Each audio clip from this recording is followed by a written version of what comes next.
Hi folks, Rick here. Welcome to my channel.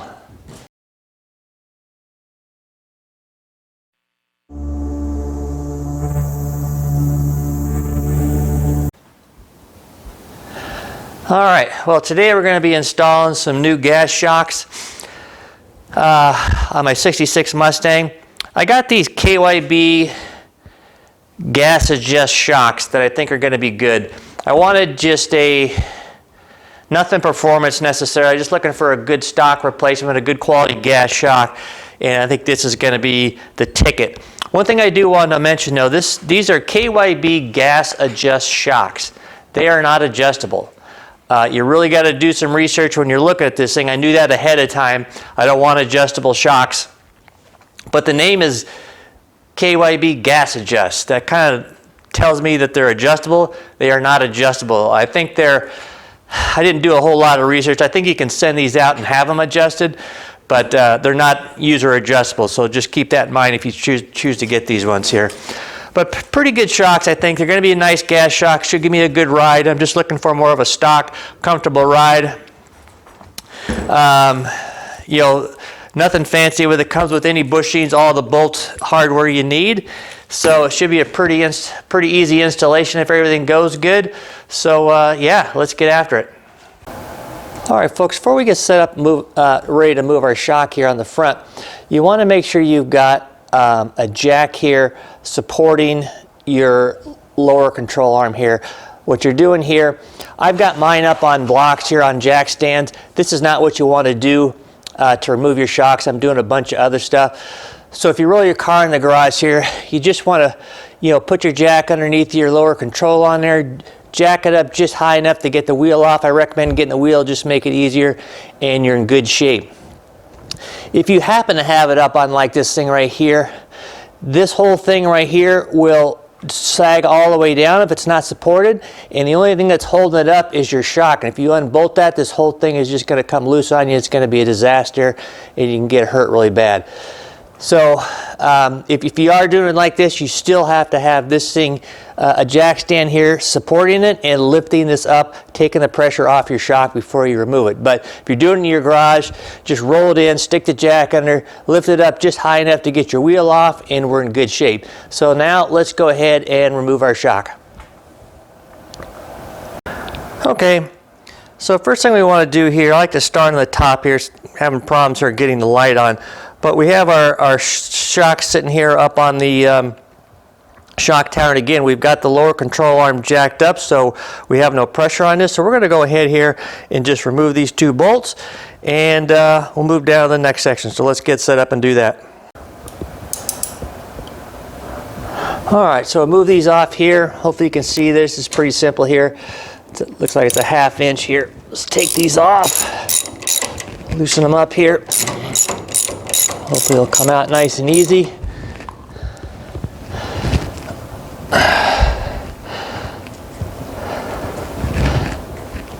Ooh, it's cold.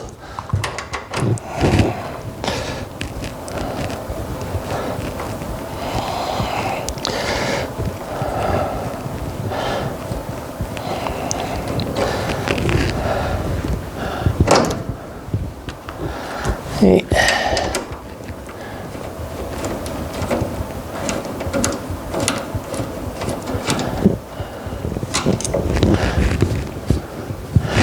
Alrighty. So we may end up having to move this shock tower bracket here. Not sure if this will pull off or not, but we're going to undo the bottoms first. We'll do that, and then we'll see if we can pull it out and get the new shocks in. Otherwise, we'll pull this little shock tower off here. It's 3 bolts, but we'll get to that. But right now we got the top off, so let's go underneath and we'll pull the bottom. Alright, so the bottom here, you can see 1 bolt. So there's 2 bolts. You got one right here, or a nut. You can see your shock coming down that goes through your upper arm. There's one here, and there's one on the back side of this you can't see, but it's in the same spot. It takes a 1/2 inch. So we're going to pull this off.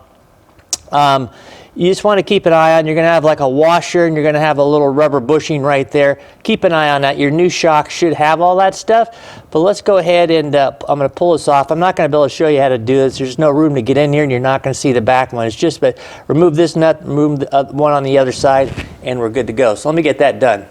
All right, we got the bottom off. Let's see if we can just lift this thing off the top here.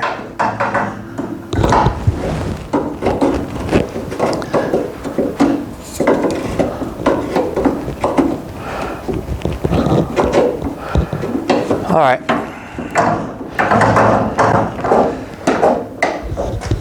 So we're going to pull the shock tower off. I thought we was going to have to do that. It really depends on the shock here.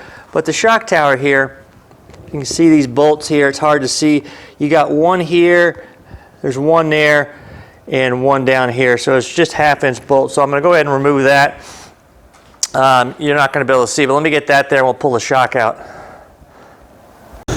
All right, so I got our shock tower here loose. It's just going to pull up like this. This will probably allow me to get it off. So there's the three. You can see there the three where the three bolts go. So we'll set that aside. Now our shock should just lift out. That's that one. Now let's see if I can go around here and we'll take a look at our new one here, if this thing will work.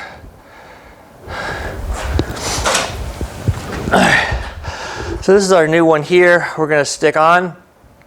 There's a couple of things here on the bottom we got to do. Let me get set up here.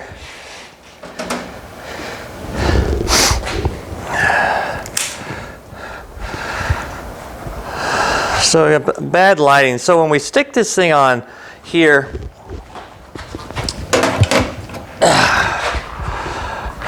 all right, so some bad lighting here. So when we get ready to stick these things on here, we want to start off with one of these.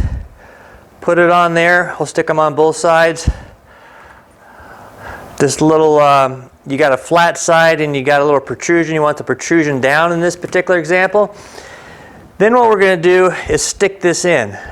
Once we get it in, under the bottom A-arm, we're going to stick this one here up in there first with the little protrusion up this time. It squishes in.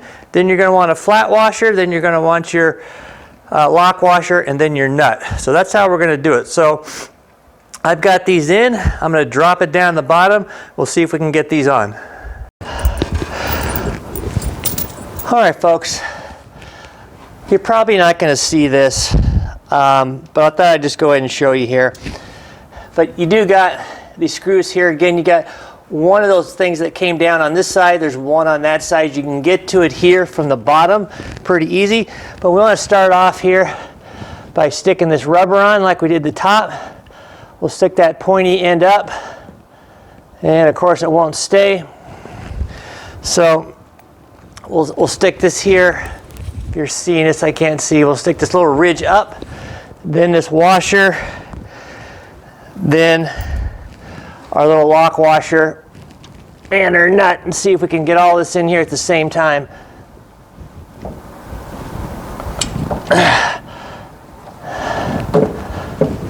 There we go.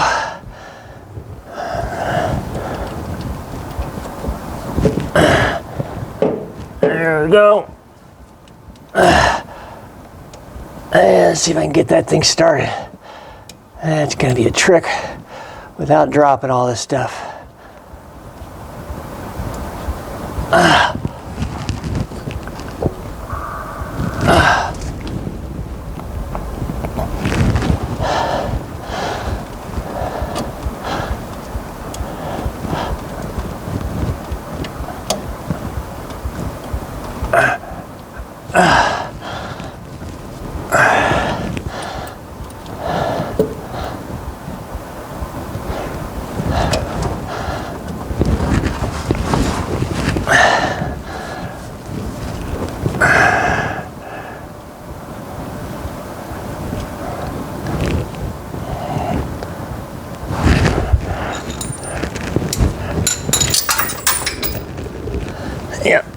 Yeah, that's what happens here.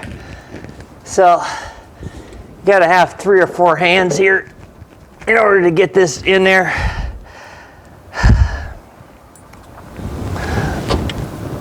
Which I don't have.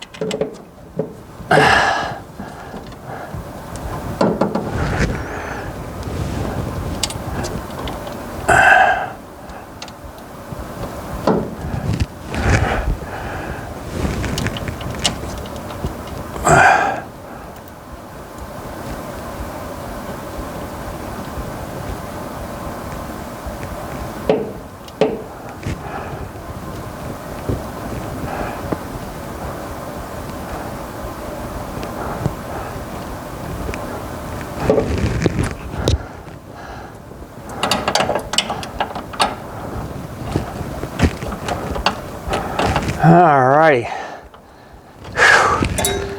That's one in there. Yeah, nice and good. Now, we'll see if we can get that other one. I won't make you watch this one. It's going to be terrible. Okay, we're back on the top. I should have, as always goes, the one that you can't see went on the easiest. But I didn't tighten the bottom. I want to get all this stuff on here first, and then we'll tighten everything up. So hopefully this might be a better angle. But here's our shock tower here. Again, we're going to want to, or whatever you call this thing, strut tower, cap, shock bolt, strap, whatever it is.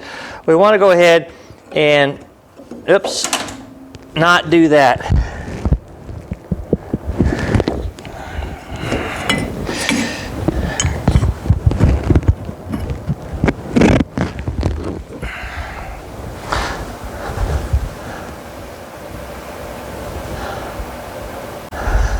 All right, well, always handy to have a magnet. So let's get this on again here. I dropped that little bolt there. It kind of sits in there, but it can also fall out if you're not careful, which mine did. So there we go. We got these on. We'll stick my lock washers on this thing. We'll get our little nuts on these ones. Not a lot to see here, so don't worry about that you're missing something.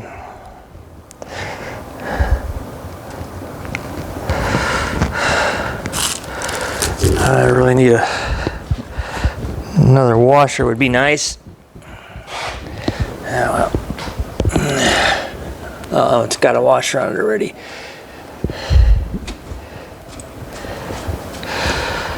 Okay. Figure out what I've done with my ratchets. All right.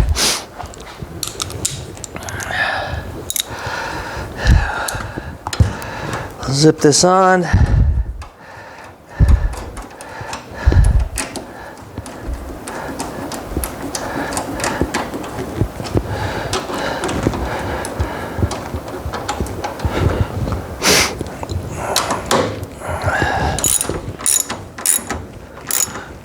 Tightened up.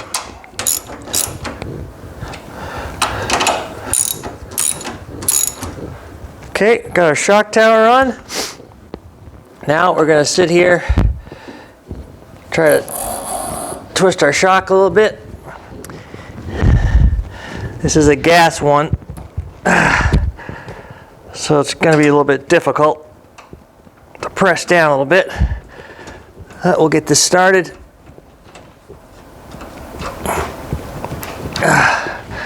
It's a bad angle. All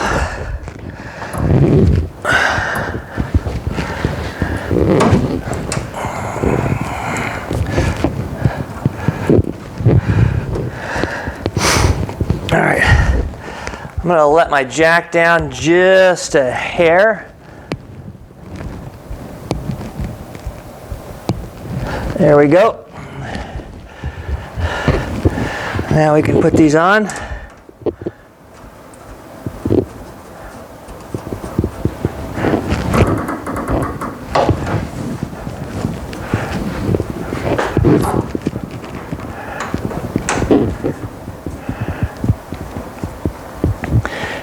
Yeah, anytime you're working with gas shocks, obviously they're going to want to always push out on you.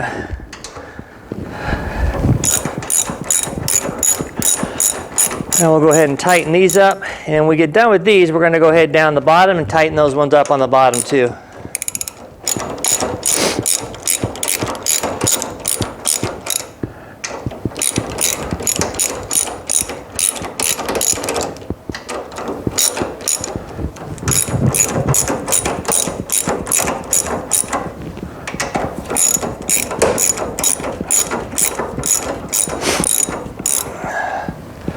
Line those up a little bit. Okay.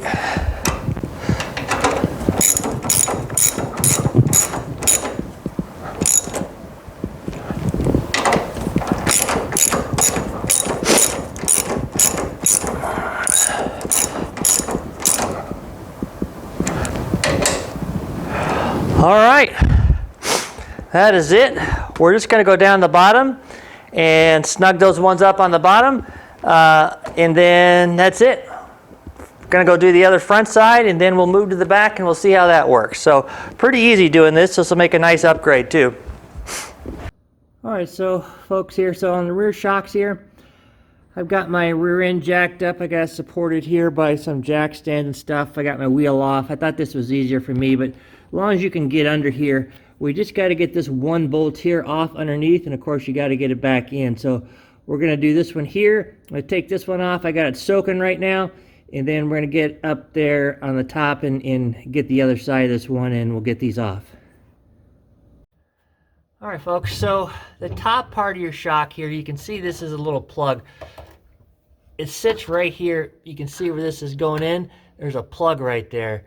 And if you look closely here at that, let's see if I can get in there. Oh, I just can't. Hopefully you can see that nut right there. So we should be able to get in there with a socket without removing our rear seat. Might be easier to remove the rear seat, but I'm not going to. Hopefully I'm not going to. So we're going to go in there, reach, and try to get that out, and that'll help us get the shock out. All right, folks, so the top one came out. You can get a ratchet in there. This just came right off. But you can see here the bottom didn't. This sucker here, it's welded on here or something. I might have to cut this off. Every time I turn this, this turns, and I'm under there trying to get with a pipe wrench. There's just no angle. So I pulled the top off. I pulled my spring perch off, and now I'm on the bench doing it. So I hope you guys don't have to do this. You know, you should just build it with enough soaking. Pull this off. You pull that top one off, and your shock should come right off there. So this is how it goes for me. So this is what we're going to do. Got this clamped in a vise. I'm going to get on this thing, and hopefully it snaps it off. All right, folks. So time for the rear shocks. You know, these are gas shocks. They come with these straps. A lot of times the straps kind of straddle this, so you can kind of install them with the straps on. At least I did years ago. This one here, I had to cut the strap off, which means it expands out, so it's going to be a little bit more challenging to get it in. But what we do here, typical shock installation here. So at the top here, you're going to want to put one of these washers down, like right here. You put the cup facing that way, then you're going to stick a donut, and you're going to slide it up through the car, and then you're going to come from the top, stick a donut, washer, nut. Same thing here from the back, right? So we're going to want to stick this washer here up on the back, a little donut, stick it through our bottom, I don't know, whatever you call that thing, the bottom axle plate. Then from the bottom, we're going to stick a donut, another plate, and then a nut there, and I'm going to put Loctite on mine. So let's go ahead and get started. I'm going to go ahead and do the top first. When we do the bottom here, I'll have to see on this thing. I might try to see if I can manhandle this thing up, push it in, and then let it come back down, but I'm likely going to have to, I've been doing a couple other things there, but I'll probably need to just try to lower my, put some jack stands underneath the car body, and then lower the axle down to get more room, and then I won't have to do it so far, but we'll see how that goes. But let's get out of the car. We're going to shove this up under there, try to get it in as best we can, and I'll try to get this bottom one in best we can, and then we'll start tightening it up there. So this is going to be, it's pretty easy to do, but I can't do it one-handed, so I'll just try to show you as best I can on video, but it should be pretty easy. So let's go ahead and get under there and get it started. Okay, folks, so I've got my car supported here under the frame, and then I got another jack here underneath the pumpkin, and I've lowered this down here to take to it gets down here as far as it could go, and it's just hanging on by the springs. That's giving me as much slack as I can on the shock. So I've pushed this shock in up on the top, just poked it in there. There's no nuts on it. And then, unfortunately, this is the bottom here. I can't get my finger. This is the bottom of the bottom nut on this thing. It was way down here. So even with this thing all the way down, I've had to sit here and grab the bottom of the shock, and you just push as hard as you can. It goes slow, so just keep pressure on it. It'll slowly compress, and then you want to here, get it up high enough here to go in and then come back out of here. So that's what I did. It's pretty difficult to do. You could probably use a jack or something like that, but just it doesn't go fast. You just put pressure, and all of a sudden it'll start slowly but surely going up there, especially when it's 20 degrees out. It doesn't want to move at all. But this is good. So now the shock is in. Now I'm going to go ahead and I need to basically put my donut on. Then I put that another metal spacer and then the nut and to tighten it down. So let's go ahead and get that done, and then we'll go to the top and do the same. All right, folks, something here I didn't notice here. They do give you a jam nut here. So this is pretty good. So we're just going to tighten this up. I'm sorry for blurry here. Not sure what's going on here, but they do give you a jam nut. So we're going to go ahead here and tighten this up and get 2 wrenches here and snug that down. And the same thing for the top. So almost done. All right, so I got my jam nut on. I got the top on and the jam nut up there as well. You can't see that going up on there. But it's just putting it back through the hole. It's pretty easy. Not a bad job here on the back. Hopefully you can see there. Again, just reaching up in your trunk, getting that thing out. It's good to have a magnet up in the trunk. It's probably 2 or 3 inches wide. You can get your fingers in there if you drop a nut, but just be careful. You're going to want a magnet, because if you drop something down there, it may be difficult. When you get your old shock out, make sure you get anything else that's in there. Sometimes the rubber will stay on the inside of that hole. Let me go up there and take a look here. Hold on. Yeah, so the hole, again, is clear up here. You can see where this mirror is going here, up on there. So you just pull out, again, these little things there. So it's pretty wide. You can see here's my fingers. It's 4 fingers wide. So if you drop something down, just make sure you get all your old shock rubbers out of there, any old nuts and stuff like that, and then yeah, it's not so bad. Pretty easy to do. The front was a little bit of a bear. I had some problems with the old stuff, but yeah, pretty easy changing shocks on these things. So that's it, and yeah, we'll get these things out on the road and see what they look like. Take care.